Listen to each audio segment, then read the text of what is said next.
Nfx Shot Network presents a scary horror studio production. Dark Factor. Fairy myth and lore. The origin of fairies. The little people are said to be the dispossessed early tribes of the British Isles. They faded away into inhabited places, growing smaller and smaller with time as they were forgotten and passed into legend. The Tuatha people of the goddess Thana, ruled Ireland before the Milesian invasion.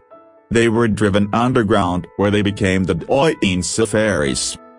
The word fairy is derived from the ancient Fano o Fatuo, which, in the pagan mythology, indicated the fauns, their companions, creatures endowed with power of foretelling the future and ruling the human events. The word fairy also comes from fatigue, which in Middle Ages was synonymous with wild woman, that is woman of woods, waters and, in general, of the natural world. Fairies are supernatural creatures endowed with magic power, thanks to which they can change their appearance and make it change to the others. They frequent caves, rocks, hills, woods and sources. They are ready to help innocents and victims of persecution. They make up for a wrong. They avenge an offense, but they also can be malicious and vengeful. According to tradition, they are present at men's birth in order to give them special gifts and influence their existence in a benevolent or malevolent way. Fairies are naturally complicated and their behavior is ruled by a moral code which is very different from ours. Most of these little creatures, apart their size, appearance and nature, have hidden powers and are able to give, as much as they please, good and bad luck. Therefore, the more you know about fairies, the best chances you have to come out of an encounter unscathed. When you have dealings with fairies, it is of primary importance that you treat them with kindness and all respect.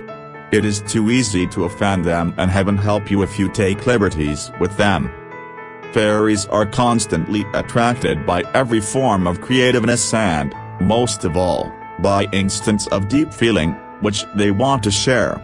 Lovers, poets, artists, writers, sculptors, weavers, musicians and all arts have to admit they are in debt to an identifiable force, which is invisible, capricious, sensible, delicate, incomprehensible and powerful, called inspiration or muse, which, when it is present, is generally irresistible.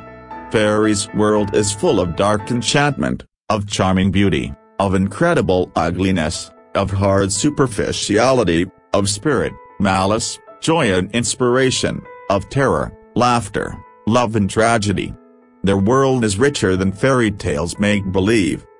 Special dates for fairies. Midsummer's Eve, June 24th. On Midsummer's Eve the fairies are at their merriest. Fairy food. When it comes to fairy food, we read stories to discover that mallow fruits are fairy cheeses, and dogwood fruits are pixie pears.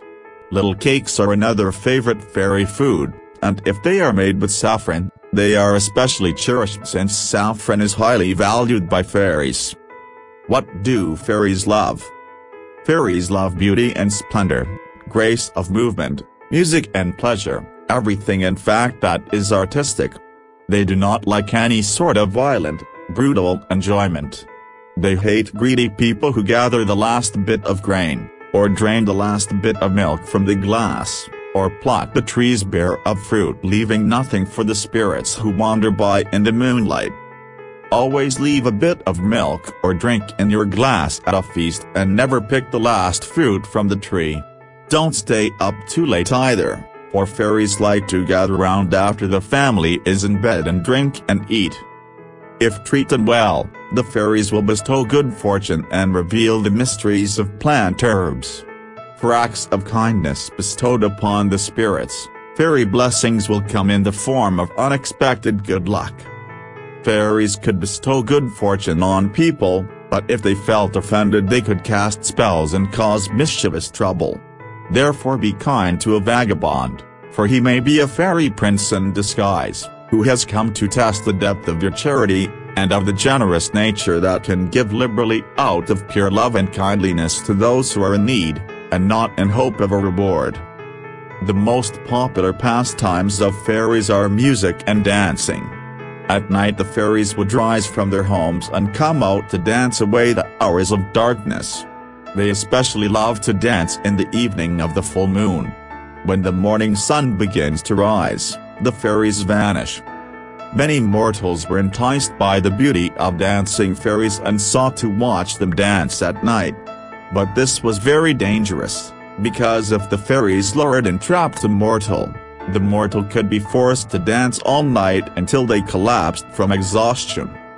Fairy music is more melodious than human music, and there are many songs and tunes which are said to have originated from the fairies. Many pipers and fiddlers of Europe learned their songs from the fairies. Thank you for watching Dark Factor. Don't forget to subscribe.